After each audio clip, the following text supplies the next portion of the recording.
I'm really, really happy to be here today with Ryan Tamminga, who is SVP of Product and Customer Success at Alchemer.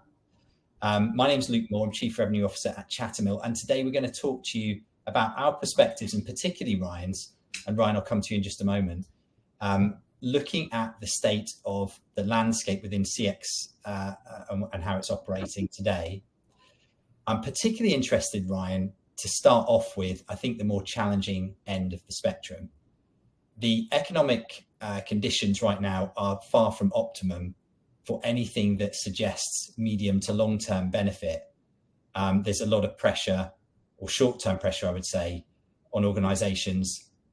In this climate, people don't want to hear so much about long-term ROI, and they're looking for quick wins and really immediate revenue impact, cost savings, things like this. So where do CX professionals come in to show that the work they're doing really does lead to business outcomes, if at all? What's your perspective in this challenging environment, Ryan? Yeah, I think, anytime the economy kind of does what it's doing now, right?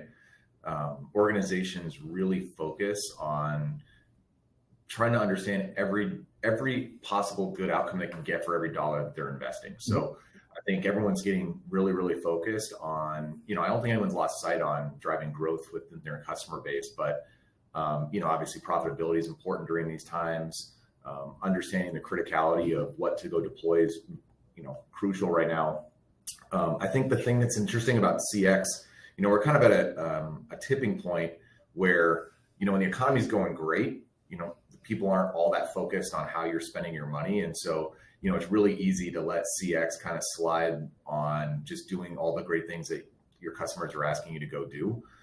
But when that lens does shine on that spend, as CX operators and practitioners, we need to really focus on how do we help the business understand not only what the impact of our experience improvements are for our customers, but also how does that tie to the bottom line of our business. And so, here at Alchemer, what we've been really focused on over the last 18 months is helping our customers start to connect the things that their customers are asking them to do through feedback and to the types of business outcomes that their leaders are looking for them to apply. Yeah, that makes sense, because I was going to ask you, what are the real risks essentially in that environment where there is a lot of pressure on focusing on short-term gains, if businesses do decide to cut back on CX? And I think we decided we wanted to start with a tough topic, I guess, for this audience. We're at a really exciting summit. There's a lot of exciting topics being talked about. There's obviously some incredible gains that people are making by investing in CX, but you mentioned CX professionals as operators. I'll probably get you to talk a bit more about your perspective on that in a second. But I wanted to tackle this really tough stuff because the risk is pretty huge, I imagine, when businesses cut too deeply from CX. But it's hard to argue against that for a lot of businesses and a lot of CX professionals to really communicate that risk to leadership. And I imagine you've seen a lot of that and have some thoughts of your own. Yeah. I think the word that comes to mind when I think about how you engage with your customers, right, is trust, right? Trust in your brand, trust in your products, trust in your services. And those are all, that trust is built through the experiences that you've provided over the course of the relationship that you have with your customer. And that trust goes one level deeper when you ask them for feedback, right? Like, it's one thing to say, I understand what you need. Here's my product or service. And if you enjoy it, you will come back and you'll be a repeat customer, and you'll trust that the next time you visit us, that product and service will be great. But the second you kind of open up that dialogue and that conversation about how do I improve that experience, people are going to expect that you continue to listen to them and do the things that they're asking you to do to improve that experience so that it continues to evolve and rotates towards what their expectations are as they kind of change preference or just have great ideas about what to go do. And so, when the economy is like this and your business is really focused on every dollar, and, the question is, does this drive profitability or does this drive growth? There's lots of things that can be prioritized to accomplish either of those. And it's harder for CX to get prioritized in economies like this if you can't articulate what that impact to growth or profitability can kind of quantifiably be with your FP&A partners. And so the risk is that you've spent so much time and energy building that trust with your customers. You've opened up that dialogue through feedback. And if you don't act on it and you don't take responsibility for engaging that feedback in the way that your customers see themselves in your business, you're really at risk of losing that trust. And so as a CX practitioner, it almost puts more responsibility on us now to have that conversation with our CFOs and our FP&A partnership group, so that we can continue to improve our customer experiences while still maintaining and driving the goals of the business. Yeah, that makes sense, because I think if I hear what you're saying, if you cut too deeply, you're weakening those relationships, those customer relationships. You're lacking that depth, and you're going to miss out. You mentioned something in other conversations that we've had in the past about the changes in the environment that we're in. Is there's a lot of price increases, and a lot of organizations you've seen are trying to strain the balance between cutting costs and maintaining a customer experience level that's passable, at least.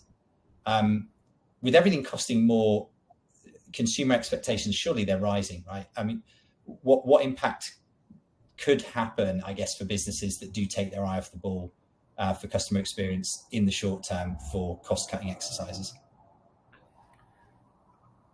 I think first I'll start with, how do you win, right? Mm-hmm. I think in these environments where prices are going up, mm-hmm. And there's consumer pressure all over the place, the companies that are still able to double down on customer experience and improve those experiences are going to capitalize on those who don't, mm-hmm. right? And so if we go back to, breaking the trust with your customers, if you can't continue to deliver your services the way your customers are expecting, and the price continues to go up, they're going to look for alternatives. Mm-hmm. And those companies that are there to capture those customers looking for alternatives are going to grow during this time, right? And so, again, I think it goes back to, you can't lose sight of what matters to your customers at any time, whether the economy is good or bad.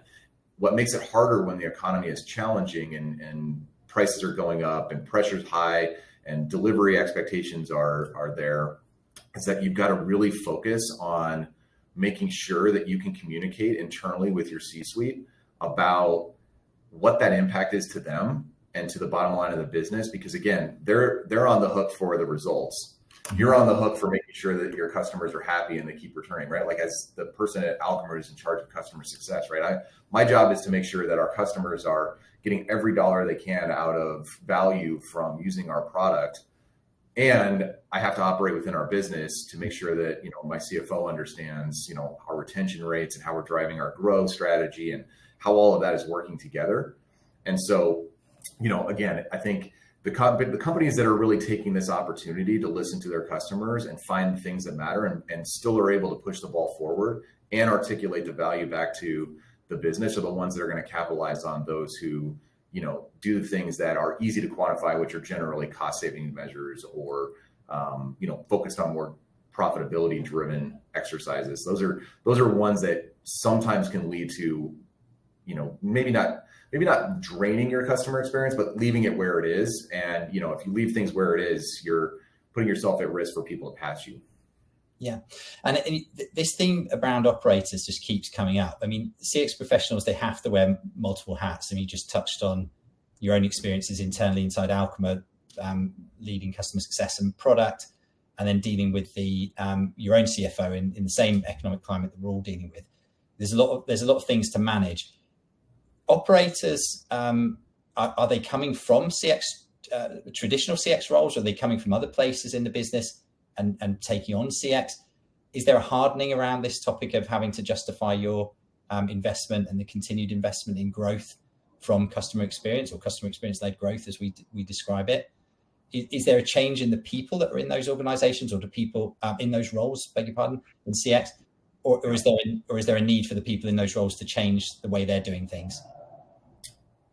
It's probably both, actually. So I think if you think about kind of a traditional CX team, mm-hmm. They're getting pressure to articulate what the value of those experience changes are to the business. Mm-hmm. And they're going to kind of get dragged this way towards kind of more of a business operations focus of going, if you think about CX as an operation, mm-hmm. right? You've got to justify your headcount. You got to justify your technology spend. You got to justify, the investment in resource to deliver experiences for your customers. And I think that pull is the teams that can evolve and be able to sit down with your CFO and have that conversation in that direction are going to get more done, because you got to speak the language of the people in your business, right? And your CFOs are going to say things like, what's the return on my investment for this, or how much, what point of retention, or how much growth is this going to drive, or how do you expect the long-term value of your customer to increase, right? If you can speak that language, you're going to get more done,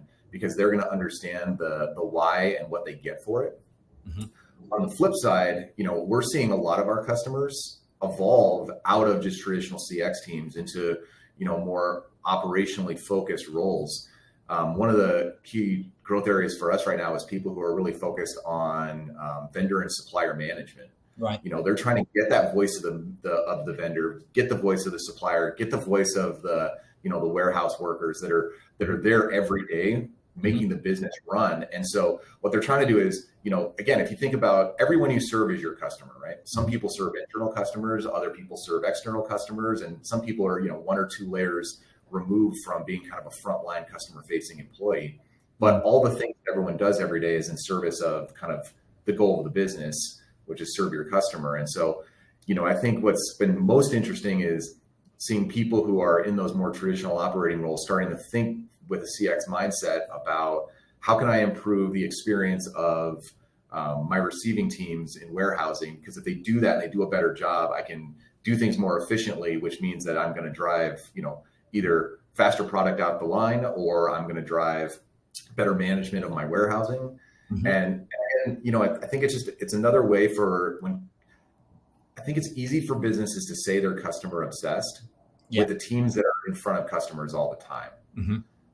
I think the ones that are really winning and are really poised to come out of this economic climate as things change in 6 to 12 months are the ones where that definition of customer obsessed goes all the way around the business. It's, it's in HR, it's in supply chain, it's in, your engineering teams, it's in your technology organizations, it's everywhere around there. And it's in service of, your team members who are helping drive those customer experiences, as well as the customers that are on the front line engaging your customers every day. Yeah, I love that, because it's so obvious in a sense, isn't it, that most organizations would have this kind of outer layer of interaction with the customer, and as you say, focus everything to do with CX in that last mile. But so many of the issues impacting customers sit much deeper inside the organization, even sometimes externally. I know we can't always talk at Chattermill, we can't always name every customer that related to every use case, but I know a lot of our customers and some major brands that everybody knows in the world are delivering products to consumers all over the world all the time, are looking specifically at that last mile outside their organization, when the delivery mechanism, for example, and the impact on customer experience, and then reflecting that back to each of those delivery organizations as well, so they can understand their impact on the customer experience that the brands that they're supporting are actually trying to measure as well. But I love that point you made about further back in the organization. So everyone, I think you even mentioned like the people teams, definitely technology teams, logistics teams. It's a huge democratization of insight that would have to actually happen. And I guess quite a culture shift for a lot of organizations, not even just culture, right? Just practically, how do you assemble tribes within your organization that actually have all of the right personnel and departments represented to even enable decisions to be made that have that kind of level of impact on CX? Are you seeing companies struggle with that? Are you seeing companies thrive with that? If you do have any examples you can talk about, please do. But what are you seeing, Ryan? I think what's fascinating, and again, I think the teams that are starting to really figure it out and are winning are the CX teams that are becoming stewards of the data within their business, right? If you think about all of the information that is at the fingertips of CX organizations, right? You may ask a specific, like, here's a good example. We've got a restaurant group here in the US that they've been trying to evolve their customer base to find new and attract new restaurant goers. And one of the ways that they're doing that is through building a digital experience that's, helps you check in before you show up. It helps you pay different ways. It gives you options for pickup and delivery, right? They're moving from more of a traditional restaurant concept to more of an omni-channel engagement approach through the digital experience. Right. And our customer is the head of UX strategy for that app, right? So her job is to make sure that it's easy to use, it's easy to find the things that you want. You can, the loyalty program is under her charge as well, because that's driving a lot of repeat business. Now, when you ask questions inside of the app experience about the app, right? Something as simple as, was it easy to use this app today? Yeah. Because you're in that moment, what she cares about obviously is just that, right? Is the app easy to use? What can I do to make it more user-friendly for you? Mm-hmm. But because most of the time when someone's using that app, they're engaging with an experience, whether in the app, the food, for example, or an experience through the app, the check-in early functionality, right? If you put that on there and you show up and your spot's not saved, someone's going to say something about that going, hey, I put my name on the list and I showed up and it didn't help, right? Yeah. And what she found is that because she can use technologies like Chattermill or Alchemer Pulse or things like that, she can get to the depth of detail that lets her see everything that her customers are saying. Mm-hmm. And what she's actually built is a little bit of a kind of informal governance structure where on a monthly basis, she's meeting with the in-store experience team. She's meeting with the restaurant training team. She's talking about the food and beverage program teams on some of the things that need to change. And what she's doing is she's actually pushing the data that she's collected back into the homes where somebody can actually engage and do something about it.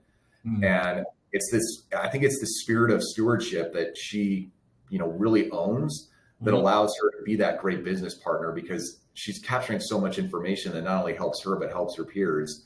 And so I think the CX teams that are really focused on being good business partners throughout the business and helping everyone be successful through the efforts that they are undertaking when it comes to engaging their customers, the ones that are really starting to get it. I mean, I'll tell you, here at Alchemer, one of the things that we do that we've done for years, and it's been such it's so simple, but it's so important. Every time somebody answers one of our NPS surveys or CSAT surveys, as it comes in real time, we actually have an integration with a Slack channel that's available to every employee within our organization in real time, where they can read it, engage with it. And what we've found is it actually, again, brings the responsibility of CX out into the business and brings everyone, whether you're customer facing or not, to the forefront of understanding what's going on in this minute. And it sparks so many interesting conversations around our building, just for doing something as simple as just posting responses that people can engage with, right? It doesn't have to be complicated. It doesn't have to be hard, but again, to be that customer obsessed organization, CX teams need to not only focus on how they're engaging their customers and improving those experiences, but how are they bringing this data back into their teams to win? Yeah, it's so again, it's so kind of obviously important when you make it as clear as that many people inside the organization can just drift into a different state of consciousness about what they actually do at the company. It's like the brand has a real place in consumers' hearts, in their lives. They're interacting and experiencing those brands through the consumption or interaction with their services or stores or whatever it might be in their real world. And yet way back inside the organization, you can be just so detached from seeing that. I mean, It's always been the case that CEOs, great CEOs of great brands, have always been obsessed with, the verbatim from, a single disgruntled customer, but doing that at scale and then sort of letting that permeate into everybody's reality, I guess it's quite motivating as well. It's actually a motivation for everybody in their role, that you're connecting back to, I guess, the thing that makes the brand you work for great, and the thing that maybe you even came to work there for in the first place. It's kind of motivating stuff. I just wanted to touch on a couple of things you brought up though. There's a need in there to be pretty laser focused on fast, I guess, time to insight to achieve this, and also that point about democratizing it, making it available to everybody. And there's probably another point about the CX professionals, again, extending that note you put forward about becoming operators, not just waiting for the next quarterly review and being able to be much more proactive about the changes they make. But again, there's a lot of barriers to break down to get to that level of fast access, fast distribution, and almost like moving from reactive to proactive and, dare I say, even predictive, right? the sort of the holy grail. What are you seeing that you've been able to do in the market in your position as Alchemer to really enable that to actually happen as well? I think, there's like a couple of different points over the last 20 years where I think technology has evolved to a place that it makes it easy to do the things that you want to go do. Right. I saw it when I was with Accenture 10 years ago when robotic process automation started coming out, and we started using RPA to improve kind of the back end office of businesses. I think what we're really focused on at Alchemer is leveraging the kind of AI revolution to make it easier for our customers to get feedback at scale and to do things like wire it into your business through integrations, be able to bring in operational data and tie it to feedback to start to perform impact analysis on how things are important. And, we've always been known as a company that brings technology to market that's easy to use and really powerful and, is purpose built to solve problems. And so as we continue to look forward to that next technology and that next innovation that's coming out, it's paramount for us to continue to keep that design principle in mind. Because again, what I want my teams who use my product to go figure out is what's going on with your customer base and what do we need to go do about it? They don't need to be sitting behind the scenes worried about complicated technology or how it works or if it's accurate, or do they need a third-party implementation partner to come in and evolve the program for them, right? They need to be in control of their own destinies, and they need to be able to do that at the speed at which their customers need them to evolve. And so, we're going to continue to think about how do we bring the next best technology to market in a way that solves specific business problems for our customers in their mission to serve their customers. Love it. And you've talked about in other things, you've talked about the subject of AI. Won't go deep into that. It's in lots of topics all around the world, but AI for ... has been the kind of the sort of clarification point you've brought to the table several times as Alchemer. Is like, what is this AI supposed to accomplish, and how much do you need to actually engage with the topic of AI versus have AI that's suitable for what you want to do? I'd be interested to hear that, and maybe tacky on some of that sort of time to value, because we're still talking about that tough problem. People want short-term results, and you've got to be an operator and connect it to business outcomes. There's a lot of challenges there for CX professionals to overcome. But if the technology holds them back, I guess, or makes that slower, then it's going to reduce the impact, right? So, anything on that you could share? Yeah. I think it always gets very confusing when people start trying to use technology to find problems, right? Or, right? Like for us, using technology needs to solve a problem that we already know exists. It's not technology for technology's sake, right? It's going, we're going to go use AI to solve a specific problem. And in this case, one of the big problems within CX, and one of the things that actually is it's freeing for our teams, is that you can now go look at unstructured data at scale, right? Millions and millions of unstructured open text responses in real time almost. I mean, getting that level of insight using those types of tools, like letting the technology do the heavy lifting. So now, you kind of get away from your anecdotal 5 things that you already know the customer wants you to go change, right? And lets you get into the next 15 or 20 things, gives you so much more visibility, so much more quickly, that when you can start to prioritize the things that matter to your customers against what the impact is to the business, that depth makes your team so much more powerful. I kind of think about, this probably will expose my nerdiness, but like if you think about Tony Stark is great, but when he puts on his Iron Man suit, he becomes Iron Man, right? And I think, the technologies that we're deploying for our customers are the Iron Man suits for our customers, right? The teams aren't getting bigger, right? Right now, everyone's really having to do more with less. And so how can you deploy technology that extends your team in a way that, makes them so much more powerful? And so that, I think about AI that way, about how does it actually be a force multiplier for the customers within our organizations to do more and get more information quicker and, tie that back into the business faster, right? Without having to ask for more. Yeah, I love that. And I think, we haven't touched a great deal on it, but you did bring it up there. The unstructured text, I guess, is is the pot that you can find something net new that moves outside of the things that you talked about, the top 5 things you already knew confirmed. Alchemer actually has quite a different position in its own market, I believe at least, in standing out and saying that taking on unstructured is the right thing to do. It's not totally common, because a lot of survey design is built in a much more structured fashion, which in some senses would reduce the proportion of unstructured and somewhat unsolicited feedback.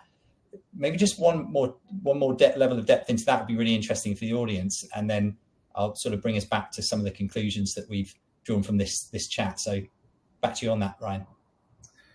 I think there needs to be a really healthy blend between qualitative and quantitative approaches to understanding your customer base, right? Mm-hmm. I think for a really long time, quantitative kind of led the way because qualitative was hard to understand, because it just took time and energy to go figure out what everyone's saying. Mm-hmm. Now, from a customer perspective, if I ask you a direct question, you're going to give me a direct answer, right? Like if I go, of these 3 flavors of ice cream, what's your favorite, chocolate, vanilla, or strawberry? You're going to give me the answer of the question I asked. Mm-hmm. But if I ask you something more like, what's your favorite dessert? You may tell me that you love cheesecake because you don't like ice cream. Yeah. Right. And I think what we are trying to do, again, is give our customers more power and more control over how they want to approach qualitative versus quantitative studies. Mm-hmm. And in the moments that you can get more information, right? If you just ask somebody to tell you about something, they're going to tell you what's on their mind, right? And they're going to tell you in their own words, with your own opinions, and it could range a whole gamut of your customer journey. Mm-hmm. And I think being able to understand that and do something with it is so powerful, because again, back to that verbatim that kind of becomes an anecdote within the business. Mm-hmm. If you turn 100,000 to 1 million verbatims into anecdotes that all hang together, you've got a really powerful story to go fix something and do something different. So again, like I said, I think technology is allowing for people to think more free about what a qualitative survey can look like against a quantitative study. And so, giving people choice and giving people the ability to think about what their customer needs for them in that moment, right? I mean, there's a time ask when you ask your customer to provide feedback. Yeah. Right. Yeah. And there's a commitment that you have when you ask for that feedback to do something with it. And so being able to be in the moment that matters, right? You don't want to ask a 50-question survey inside of a digital app experience while someone's trying to, access a service or an experience through the app. You want to be really quick and to the point versus, you may send them that 50-question survey a week later via email, because then it's just more in the moment and the time that customer has for you. And so, like I said, it's a really fun time to be a part of CX, because technology is really evolving to the place where we give our customers so much opportunity to ask great questions and do something with what their customers are saying. Yeah, I love that. Absolutely love that. I think to sort of bring us towards a conclusion, I'd say what I'm hearing from you, Ryan, and what I'm seeing as well from Chattermill's side, is that at the end of the day, businesses aren't going to prioritize medium and long-term gains if they can't see short-term impact. But you've kind of talked about CX professionals. They still have a significant role to play in changing that picture if they can become those strategic operators that you talked about. And, they've still got to keep the big picture in mind. But the good news is, right technology is available to kind of start to make these insights flow at scale. But I really like that last point you made about the ability to gather a much broader and somewhat unsolicited set of opinions and thoughts and feelings and experiences from your customers, because I guess in that short-term impact context, it's likely to be unlocking some of that nuance that gives you something that you hadn't thought about before, an opportunity that could have just walked past through your traditional ways of approaching customer feedback. And that seems like a really positive opportunity for the future. Absolutely. And I think the very last thing, I wanted to mention is it's basically tough out there, right? And I think you've given us a really good introduction, and I appreciate you choosing the topic today to get to something difficult that I think everyone listening to these calls will be experiencing. Is it's really, really tough for CX professionals, not just as managers, but to become those operators, to link to value. But again, I think the ability to gather information fast, deploy technology quickly, and share the insights widely is going to really help them not only survive but thrive. And there are many teams that are not on the front line of CX. As other takeaways from what you've shared, that need to get engaged with that insight, so that they're it's all the way to the core of the company's own product development. They're actually engaged with CX as well. So really love all of the things you've shared today, Ryan, and your unique perspective from where you're sitting in the market and the people that you're working with. So thank you again for giving us that time, and hopefully there will be questions and there will be a Q&A to follow this talk, so people can ask those questions and we can follow up directly. But again, thank you very much, Ryan, and we'll see you on the next one. Awesome. Thanks for having me.